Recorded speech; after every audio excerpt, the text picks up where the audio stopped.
سيبك من نجيب فلوس منين دلوقتي، المعلم نازل مصر يوم الاثنين، فانا بقول له حتى خد ال 50 يورو بال 20 يورو، ده مش مصدق دي في مصر. No, no. الايجيبت تبريد كابتشينو. طب ايه ده 2 يورو اعمل ب 2؟ مين اللي علمك يا جدع انت؟ بيديني 2 يورو Questo tiene. اعمل ايه؟ 51 جنيه ب 2 يورو. طب انا الكسبان برضه، بس ديت في مصر 50 جنيه دي هجيب لك واحد كابتشينو، واحد تفه قهوه، وعلبتين سجاير. هو حد يضحك عليه؟ Sì. دوا باكو دي سيجاريتا. 1 euro. No, due pacco di sigarette 50 pounds. Ti prendi due pacco di sigarette, un cappuccino e un taffet قهوه. No, questo è 1 euro. questo è un euro؟ تتعلم بقول لك بجنيه.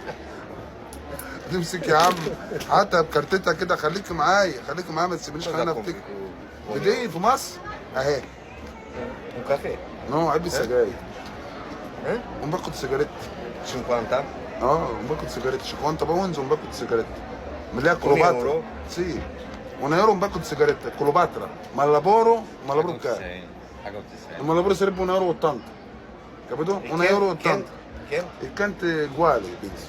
كده ب 95 ولا حاجه. الكانت uguale سي، يعني ال 50 جنيه دي تجيب لك ايه؟ علبه سجاير من اللي هي فيها نشاره الخشب بوكس.